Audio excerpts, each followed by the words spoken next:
From the Oregon State University Extension Service, this is Pollination, a podcast that tells the stories of researchers, land managers, and concerned citizens making bold strides to improve the health of pollinators. I'm your host, Dr. Adoni Melathopoulos, Assistant Professor in Pollinator Health in the Department of Horticulture. I am frequently starstruck by some of the guests I have on the show, and this week is no exception because I have Dr. Jamie Ellis, who is a giant in apiculture research and extension. He's at the University of Florida, and I had the occasion to talk with him because he invited me on his brand new podcast that he and his co-host Amy put out every week. Two Bees and a Podcast from the University of Florida. It's a great podcast, by the way. Dr. Ellis is just such a good interviewer, a good conversationalist, but also with such an expansive knowledge of apiculture.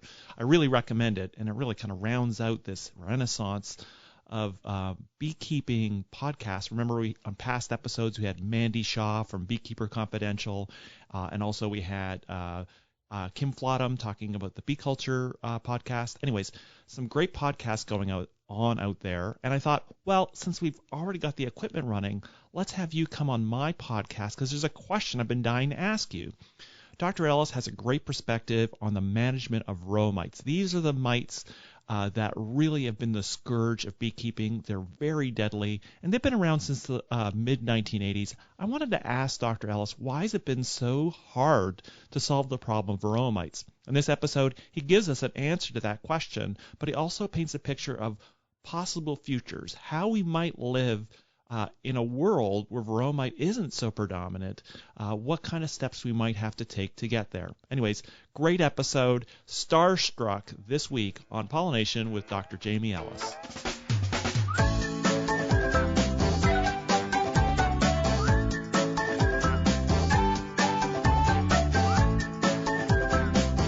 All right, Dr. Ellis, welcome to Pollination. Thanks for having me, Andy. I appreciate the invitation. Well, I was really excited because I was just on Two Bees in a Podcast, your podcast at University of Florida. Tell us a little bit about the podcast and its focus and how long it's been going. Yeah, so thank you for allowing me to talk about it. So, at the University of Florida, I do have three responsibilities: research, teaching, and extension. And in our extension responsibilities, my team and I were trying to figure out creative ways, like no doubt you did when you developed this podcast here at Pollination, creative ways to get information out about bees and beekeeping, not only to our local audience here in the state of Florida, but also around the U.S. and the world. And so we came up with Two Bees in a Podcast. We've only been releasing episodes here in 2020. So we've been doing it almost, but not quite a year, about 10 months or so. And it's just been really fun for us. We've been able to interview beekeepers, bee scientists from all around the world, talk about what's going on in their respective areas and their practices and their laboratories as an example. And we've really gotten good feedback. It's just really been fun. And as you mentioned, it happens to be November 2020 when we're recording this particular segment. We just recorded you for ours, and now you're recording me for yours. And it was just, those are the kind of things that I really enjoy through this Two Bees in a Podcast opportunity. I love the podcast. It's the last episode, for example, you had somebody on talking about there's a current petition to U.S. Forest Service around restricting bees, and then you had Tom Seeley. It was in one episode you had two really amazing honeybee issues and really diverse and different. I'm so impressed with the breadth. You've got some episodes that are very practical, and then you've got episodes that apply internationally to people who are keeping bees in Europe or Asia. Just you cover the whole gamut. It's very impressive. Well, thank you. That was something that was very important to me is, you and I, we're similar. We both get to travel a lot when I go overseas. I really feel like beekeepers overseas and other places do really cool things that I felt our beekeepers need to know about, and vice versa. So I really wanted to make it internationally relevant. So we try very hard to have very diverse guests and bring them in from all over the place. And I think it's really paid off. We've enjoyed our first year and hope to improve upon our successes here in the future. Great. Well, we'll have a link to it in the show notes how to find it. And congratulations on rounding your first year. Thank you. What I wanted to talk to you about today as well is I wanted to talk about varroa mites. I know you've been working on varroa mites for a long time. You really have done some remarkable work on varroa. And just to begin with, we've talked about varroa on past episodes, but where did varroa come from, and when did they arrive in the U.S.? Varroa is a mite whose natural host, Apis cerana, is another honeybee species that occurs in Asia. So the reason the bees we keep, Apis mellifera, have such a hard time with varroa is because our bees are not the natural host of varroa. And around the late 80s, I believe it was 1987, varroa were found in the U.S. And since that time, our beekeepers have had to work really, really diligently and hard to try to control varroa. In fact, I always tell people getting into beekeeping, varroa management is one thing that all beekeepers are going to have to address. Maybe pesticides aren't something all beekeepers face, and maybe not small hive beetles will be something that all beekeepers face, but all beekeepers will have to address varroa at some point in their beekeeping lives. You know, I was thinking about this. The faculty are hired on in waves. There was a wave of before us of people who were hired on because of Africanized bees. But then there was the varroa faculty, and you must have been part of that wave of hires of people who... It's so funny you asked that question. So I finished my PhD around 2004.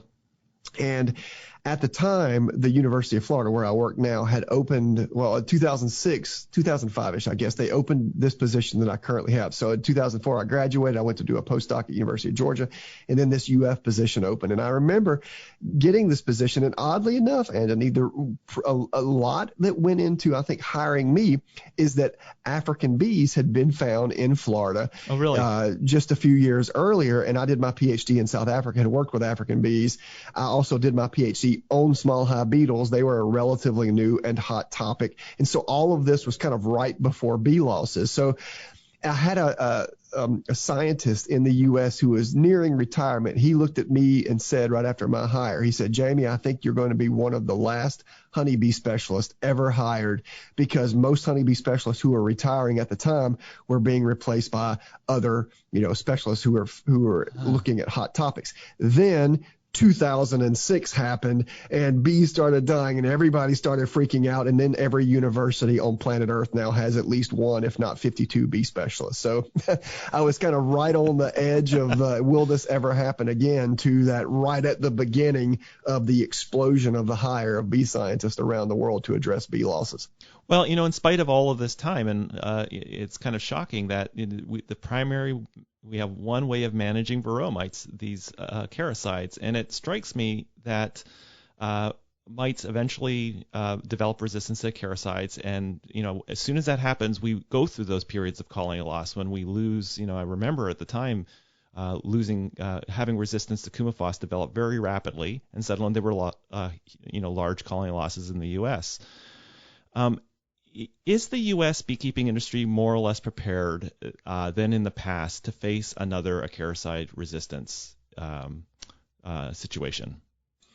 Well, that's a tough question. I think the way that we use pesticides to combat varroa seem to inevitably lead towards acaricide resistance.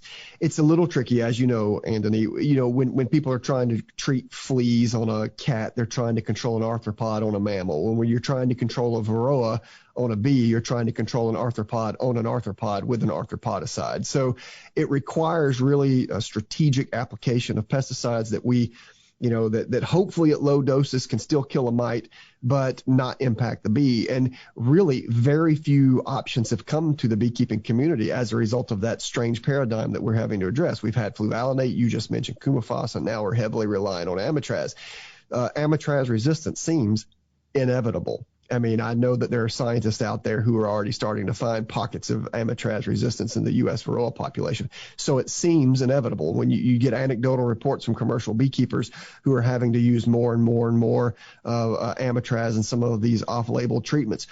With that said, there are lots of labs whose scientists are looking for new compounds. We're one of those labs. I know some other labs around the country are doing something similar, and that's just looking at it from compound control of varroa. There's also behavioral control and just all these other things that people are doing. But I will say, before we go any further, it's a little sad to me that varroa, have been here 35, almost, but not quite 40 years in the States, but we're still I just feel like at the beginning of trying to figure out how to address this thing appropriately. And I feel like we as a group of scientists, researchers looking at this really need to do a better job and work with beekeepers to provide better solutions to them.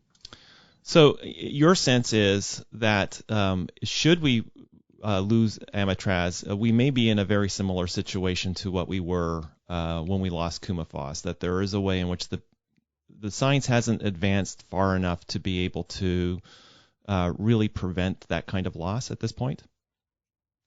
I worry that we're in that predicament, but I will tell you that oftentimes when a product is lost and there's desperation, a lot of times the EPA and others might move quickly to bring other things to market. And I'm aware of some things kind of behind the scenes where I know that people are screening for compounds and have promising things that they hope to move forward. So the pipeline to get things to beekeepers is not shortened or skirted around, but rather it's looked at quicker when these new options come. So long story short, yes, it is concerning to me that Amitraz could be something that no longer works in the next decade, but I am optimistic that there will be control strategies that emerge in the next 5 years or so that can replace that. So the question is will they come at the time that there's widespread resistance to Amitraz if that happens? And of course, I'm a little bit worried about that, but I tell you, Anthony, maybe you see the same thing.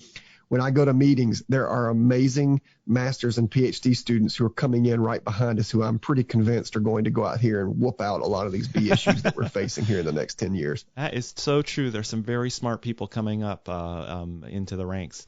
And I guess how would you say, like, there's been 30 to 40 years where the beekeeping industry has been dealing with the acaricides and the acaricide resistance and varroa. Do you feel, if you were to characterize the change that's taken place over your career in terms of varroa management, how would you characterize it?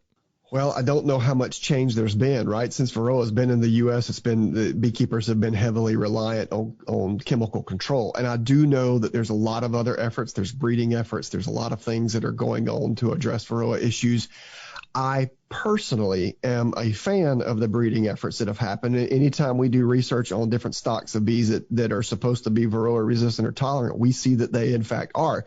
What I'm more disappointed with from the breeding perspective is that we just haven't done a good job as an extension community getting widespread adoption of these breeding lines or stocks into our beekeeper management strategies. So you asked, what are the changes I've seen over time? Well, I really haven't seen a lot. I still feel like we're on this pesticide treadmill with varroa, but I do know that there's a lot of things happening peripherally around pesticide use that I think could go a long way to helping us control varroa, that we just need to do a better job working with our clientele to get to adopt. Fantastic. Well, let's take a quick break, and we're going to come back, and I want to hear a little bit more specific about what's going on in Florida around varroa management and in your lab.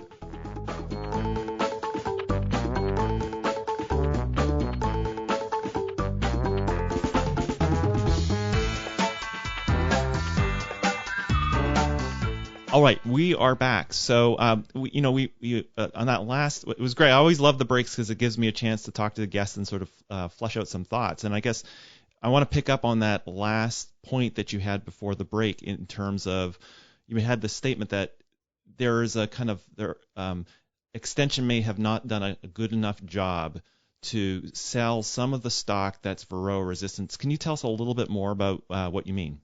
Yeah, I'd be happy to. So one of the things that I'm going to, give the 1,000-foot perspective. And from the 1,000-foot perspective, the rest of agriculture breeds, right? They're always trying to improve corn genetics. They're always trying to improve cattle genetics. They're always trying to improve wheat, blueberries, citrus genetics. But in our industry, it's only a select few beekeepers, queen breeders, who to me are actively trying to improve the stocks that we have. And generally speaking, it's just not widely adopted. And there's some notable scientists in the U.S. who've run breeding programs, and they will often tell you, we did a good job at producing a resistant stock or a tolerant stock, but we're doing not such a great job at getting that stuff into the hands of beekeepers. And I'll give you a personal example. When I was a postdoc at the University of Georgia, I did a project with Russian queens. And what we did is we had 6 commercial beekeepers in North Georgia agree to set aside a group of colonies, a third of which got Russian queens, a third of which got, unselected stock, just regular bees that you can buy, and then a third of which we just treated twice a year with the product that was recommended at the time, Checkmate, which is Coumaphos based. So basically we had a tolerant stock, a run-of-the-mill stock, and then a traditional chemical treatment stock. And we looked at mite loads in all three groups. Across these 6 commercial beekeepers. I even bought them stopwatches, and every time they took the lid off of a colony, they'd start the stopwatch, and when they put the lid back on that colony, they stop it. Because I didn't want to just look at honey production and the number of colonies I produced from those colonies. I also wanted to look at the time investment with using tolerant stock / IPM versus conventional treatments versus doing nothing at all. And in every category, using the tolerant stock won. There were lower varroa populations. There were fewer pesticide applications needed. They produced more honey. Their longevity was higher. The only thing that there was a slight difference in is it required a little bit more time to work those colonies because you were having to make sure the stock was in there and you were having to sample for varroa. But that was more than offset. The time investment was more than offset by using the tolerant stock and producing more bees and more honey and all of this stuff. And so I'm sitting here looking at these data and going, well, gosh, look at this. So then why aren't more people using tolerant stock? And I'll get every kind of reason. They cost more, it's more difficult, or the demand is so high that we can't get a hold of it because the supply is not there. But if all of that stuff's true, then why don't we make a more concerted effort across the nation to get this stock enhanced in more breeding programs in the hands of more beekeepers? And that's just one example of a thing I think we're missing as an industry that all the rest of ag seems to have figured out and be using to their advantage. And so, when you asked me before the break, have things changed? I worry that things haven't. We're so reliant on chemicals as an industry when things around us, like stock improvement programs, as an example, could really go to a long way helping us improve our fight against varroa. I imagine that's where a position like yours comes in. I mean, it's one thing to do the demonstration trial, but it needs to be packaged up. It needs to be turned into educational programs. Like all of that needs some coordination. And I guess having a strong extension faculty is key to making those various gears move. Absolutely. And you and I, we were just talking in the break and talking before when we were interviewing you for our podcast. And one of the things that I think it's critical, when I first started running extension programs at the University of Florida, I just did what everybody else did. We'd have these bee colleges or master beekeeper programs, and we'd teach everything we could think of, this, that, and the other. But as I started looking at the data more and more, like the Bee Informed data, beekeepers were saying through the Bee Informed data that queens, nutrition, and varroa were their biggest issues. So what you've seen, if you look at kind of the history of my extension programs, I've quit doing more of a shotgun approach at education and more of a focused approach on, if you're coming to our programs, you're going to hear something about queen quality management, varroa management, and nutrition management, because these are the things. So long story short is, why are we doing all of these other things when the beekeepers are telling us, here, these are our 3 biggest issues. Can you help us address these issues? And I didn't think about it. Varroa, even though they're a problem, they are currently controllable, right? Queen quality, even though it's a problem, it's currently manageable. Not perfectly, but manageable. Even though nutrition's a problem, it's manageable. So we're struggling with 3 things that we currently maybe don't have perfect management strategies for, but we have reasonable management strategies for. We need to make them better. That's where research comes in. But at the moment, extension can help address the 3 things that beekeepers are saying are the biggest issues they are facing. So then let's focus on those issues and address those issues in our training programs, et cetera. And that's how in my extension program here at UF, we've tried to, turn a little bit and make sure that the big stressors are getting the most attention so that we're really combating the things that beekeepers most need help combating. Wow, I'm inspired. Thanks. That's a great call to action. Yeah, well, it took me a long time to figure that out, and I'm still not sure that I figured it out. But the idea is, why fill them full of fluff when this is what they need to hear? And that's basically what you said on when we were interviewing you about your pesticide training. Cut out the fluff. Here's what you need to know. How can we help you get this done? It's really impressive because you have a large extension program, but you also have a very active research program. Can you tell us a little bit about some of the varroa research that's going on in your lab currently?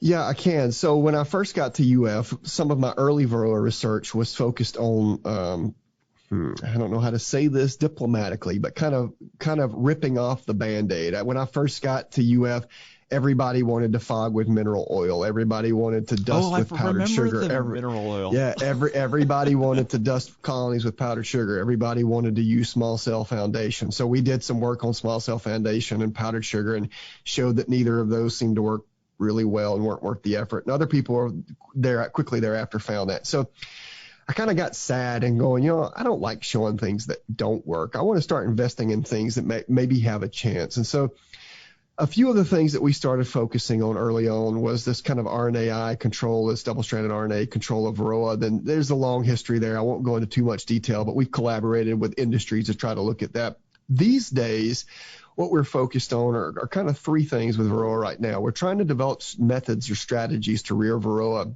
in the lab. And I know a lot of people would be like, why in the world do you want to do that? How does that help us control varroa in our colonies now? But if we have an in vitro or in the lab method of rearing varroa, then we can have varroa year round. We can develop high throughput assays, screening for new compounds, looking for new strategies to control them without relying on having to go out and get varroa from colonies, which is incredibly time consuming and laborious. Secondly, we have a screening assay where we look for new compounds to use against varroa. We have some promising candidates that we're working with collaborators to try to move forward. We're kind of in the early process, so I don't want to say much more than that and make any promises, but we have an assay now where we can screen for new compounds. We're working with a colleague here to provide us some novel compounds to look at and maybe find some promising new candidates. And one of the things that we're doing with varroa as well, and I never really thought about it before. I heard my colleagues here in our department who work on citrus pest control, they will determine the efficacy of citrus pest treatments every year or 2 years and publish a citrus pest management guide showing the efficacy of those products. And these efficacies, of course, may change. And so one of the things I thought, well, gosh, let's just look at the products that we do have labeled and that are available to us, and let's try to determine the seasonal efficacy of those products so that we can give beekeepers some guidance on, hey, here's what works. Here's when it works. And if you use it at this time, here's the length of time you can expect varroa populations to stay low. And so this is really just determining the seasonal efficacy of existing products so that beekeepers here can make more informed decisions. We routinely get beekeepers say, our colonies died and we don't know why. Can you tell us? I'm like, well, what did you do for varroa? Well, we used this. I'm like, well, did you determine if it worked? Well, no, of course it worked. We just put it in there. We moved on. Well, just because you're treating doesn't mean the treatment's working. And so we're trying to look at that. How efficacious are these treatments? What's the expectation you can have for how long varroa populations will stay low after treatment? So we've got a project where we're trying to look at those data here specifically for Florida. We think it will be relevant maybe across the southeastern U.S., but at least in Florida, we're trying to generate some efficacy data. So because I have this hint, this gut feeling that a lot of what beekeepers are doing to control varroa isn't working. And if it's not working, I still feel then a lot of the problems we're seeing are rooted in varroa, even if treatments are being applied. I love that idea. First of all, I'm impressed by the breadth of working from, the basic biology of rearing mites to this very practical, I can just see the output of this guide where a beekeeper can pick it up and say, oh, well, that's why it didn't work this year. Or, the long-term, fall treatment efficacy of this product is, it's a hit and misser. Depending on how much risk I'm willing to take. I love that idea. And I guess the thing that I think beekeepers here in Oregon remember a couple years ago, just not being able to manage their varroa in the summer. It just seemed whatever you threw at it, it didn't work. And I think it was a real black box. Why? And I think having something like this may allow beekeepers in your region, but I'm thinking we got to steal it and do it up here. You can have it. That's okay. to get a clear picture of what's going on, because I think that's the classic thing. It's like, well, my bees died and I treated them. And it's like, well, do you really know what those treatments did? That is so brilliant. Well, thank you. I wish I could take credit for it, but I just saw other industries here in Florida doing it and going, gosh, we need to provide the same information for our industry and see if it would be of benefit. I guess a closing question before we take a break is, so having seen all this and seen the industry deal with varroa, what do you think it'll take in the next 10 years to really make a dent into varroa, where we have, varroa is no longer the primary problem that we face? What do you think would involve? So, Andy, now I have opinion about this. I'm strongly opinionated about this, in fact. And maybe I'm just seeing it because we're the little state that dangles off the bottom right corner of Florida. But I feel like a lot of our efforts to address varroa are very isolated, right? It's a small lab hanging off a state, somewhere in a state hanging off the U.S. where we're working on this. And maybe up in Oregon, you're working on something. I'm utterly convinced that if we came together as a body of scientists, as commercial beekeepers, and as industry, and if we developed a bullheaded task force that was funded and we had the goal of killing varroa, I'm convinced that if we came together, we could do it. I feel in many ways if we're working, and I know that there are collaborations across the country, of course there are, but I feel like if we came together as a large group of individuals with the sole purpose of annihilating varroa, and providing strategies for its control to beekeepers, that we could do it. To me, there needs to be a national varroa task force made up of scientists, industry, and beekeepers that had yearly projects developed, funded, and executed with clear objectives and management strategy or strategies for projects moving forward. I'm utterly convinced that we could do it. I happen to be a loner. I feel like most scientists are, but I am increasingly a believer in group think, the power of multiple people and diverse people coming together with diverse backgrounds, diverse experiences, diverse educations, coming together. I am convinced if we came together, we could solve this problem. And I think that's what it's going to take. I feel like in the last 30 years, I feel like all we've provided are Band-Aids. Here's a little thing you can do that might improve it. Yeah. Here's a little thing you can do that might improve it. And I think the industry no longer needs Band-Aids. I think it needs an all-out, full frontal, lateral, and behind assault on varroa. And I think the call to arms is now, and I think we can do it. We have the expertise. We have the infrastructure. Let's do it. That's what I think it's going to take, Anthony. That's wonderful. What a great vision. And I completely agree. I think this is a solvable problem, and it has kind of languished by isolation. And that is such a great vision. With that, let's take a quick break. We have one last segment that we do on the show. I'm really curious what your answers to our 3 questions are going to be. So stay tuned. We'll be back in a second.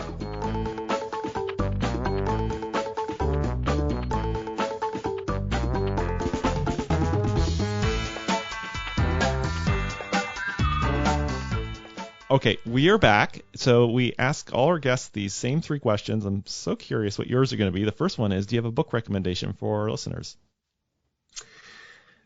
I do. I really enjoy Tom Seeley's book, Honeybee Democracy. We actually interviewed him for our podcast recently, and I told him, I can't remember if it was on air or behind the scenes. I'm like, Tom, I have to have sold more of your books than you have, because everywhere I go and give a talk on swarms, I say, you guys better run out there and buy Honeybee Democracy. Don't let any vendor leave this bee meeting with any extra copies. So I really enjoy that book, because at this point I feel like I've got beekeeping figured out as a beekeeper who's been keeping bees for 30 something years, but I really like these books that come out that just introduce us to a new world of of honeybee biology. So Honeybee Democracy is great. I like all of those books, the older books on honeybees as superorganisms, etc. But I think for the standard layman, Honeybee Democracy is a really fun book for me to read. It's always great. I always love Tom's work, because it's there's years of so much research is I'm going to do a lot of my research is I got 2-year project, I'm going to move on to something else. His work is like a concerted question sustained over time. Well, Anthony, I hate to embarrass him if he's listening to this, but we all have people we look up to, and we really want to be like, you're right. He's great. He's a great scientist. And I'll tell you, I run a really big lab, which is great. I enjoy it. It's very diverse. That's fun. But one of the drawbacks to running a very big lab is just what you said. We have to get funding to sustain this. We have to look at this. We have to respond to beekeepers who want this. We have to move on because there's a new topic. Whereas Tom, he runs a biology focused lab. It's not applied beekeeping. So he sees a biology topic that needs to be addressed, and he addresses it one question at a time. And 10 years later, we now know how swarming happens. He writes about it in a book, and boom, he moves on to, recruitment for honey production or whatever. And so you're right. He takes that one question, answers it. The next question, answers it, and then he has a story. And Honeybee Democracy is a glimpse into how really a genius does science. So, Tom, if you're listening, you're welcome. Well, great. Okay, so Honeybee Democracy, and if you're in Florida, lead vendor Jamie Ellis, go talk to him. I wish I got kickback. I told him I need to get some kickback from all these books of his I sell just by my mouth. But okay, our next question is, do you have a go-to tool for the kind of work that you do? Which is, I can't imagine what it would be. You do so many things. Yeah, well, I'm gonna answer that two different ways. I'm going to answer it as a scientist, and I'm going to answer that as a beekeeper. So as a scientist, my go-to tool, it's probably tied. It's between the internet and email. That's embarrassing to say, I know, but I spend so much time answering other people's questions that email is what makes it possible for me to do that. And contrary to popular myth, we bee scientists don't know everything. So I probably Google at least 50% of my answers. I have to look this stuff up. So it requires me to know how to search and where to search. Therefore, it's the internet. So as a scientist who's trying to look into research, or as an extension specialist who's trying to answer questions, it's the internet and email. I will tell you, as a beekeeper, my favorite tool, and it's got the word tool in its name, is the hive tool. I've learned how to manage bees without smokers. I can keep them reasonably well without a veil. I've not used gloves and a bee suit since I was a kid, but I just can't seem to work colonies without a hive tool. So that's my favorite go-to tool. Yeah, it really sucks when all you've got is a screwdriver. Exactly. That's what I'm saying. I've used screwdrivers. I've used butter knives. None of those things work. So if I'm going to face a bee colony, if I have a hive tool, most bee colonies I can work pretty easily as long as I have a hive tool. I love your answer as well for the internet and email. I know we get lots of Asian giant hornet this year. I learned so much about other Hymenoptera. I had no idea, and people were turning up stuff that there actually weren't a lot of specimen records, and I was like, this came out of the soil? Oh my God. So I learned a lot this year, but I didn't know all those things, and I am responsible for answering them, and it's tricky. Well, it's funny. When I first got hired, I got asked so many questions. There's so many things, Anthony, I don't know. Basically, every time someone asks me a question, it just proves how foolish I am. And so sometimes when there's lots going on, and there's new students and new this, and there's projects and grant reports, and I've got a paper that's got to be submitted, sometimes I just want to tell the people who ask me a question, just look it up. That's what I have to do. but I'm always very diplomatic and look it up, and I'm really gentle as I answer their question. But knowing that I have to look it up 50%. I guess one of the things that makes me different maybe than from a beekeeper is I know where to look up reliable information. So maybe that's the benefit that I provide as an extension specialist. Well, those are great answers. And our last question is, do you have a favorite pollinator species? Well, I've been keeping bees since I was 12, so I love honeybees. So let's just take Apis mellifera off the table. In the past 5 years, my team and I have been doing a lot of work with the other honeybee species, Florea anginiformis, laboriosa dorsata, oh, really? Kashevnikovi, Nigricincta, nuluensis, and whatever other one I'm missing, Serrana. And we've been doing a lot of molecular work, and I'm just starting to fall in love with the biology of these other honeybees. But just to be fair, I'm going to take all the Apis species off the table. Whoa. And I'm going to tell you that my favorite pollinator species that is not an Apis is Habropoda laboriosa, the southeastern blueberry bee.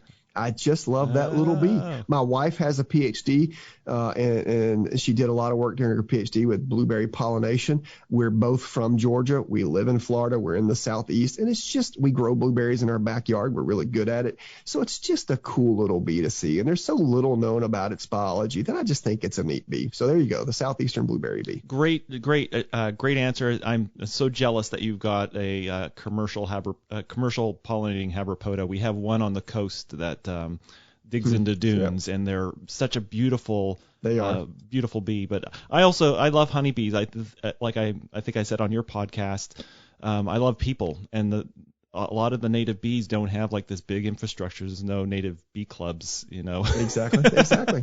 So now I'll tell you, I'm gonna confess to you, I feel a little bit dirty sometimes liking honeybees, because all this native bee stuff that's coming out, and how, we have to admit there's been some lines drawn in the sand in some places between native bees. I'm like, oh gosh, people are making me feel dirty liking honeybees, but I can't stop liking them. So I still just like honeybees. It's just the way it is. Yeah, me too. I love honeybees as well, and I'll have a whole lot of hope that we have a program in the state of Oregon where people learn native bees, and a lot of them are beekeepers. So it makes you really well equipped to learn the rest of the bees. Well, thank you so much for taking time. And just to put another plug in, if you are looking for a really good honeybee podcast, two bees in a podcast from the University of Florida. Thanks so much for taking time to talk with us. Anthony, it's been my absolute pleasure. Thank you for having me. Thank you so much for listening. The show is produced by Quinn Sin and Neal, who's a student here at OSU in the New Media Communications program, and the show wouldn't even be possible without the support of the Oregon Legislature, the Foundation for Food and Agricultural Research, and Western SARE. Show notes with links mentioned on each episode are available on the website, which is at pollinationpodcast.oregonstate.edu. I also love hearing from you, and there's several ways to connect with me. The first one is you can visit the website and leave an episode-specific comment. You can suggest a future guest or topic, or ask a question that could be featured in a future episode. But you can do the same things on Twitter, Instagram, or Facebook by visiting the Oregon Bee Project. Thanks so much for listening, and see you next week.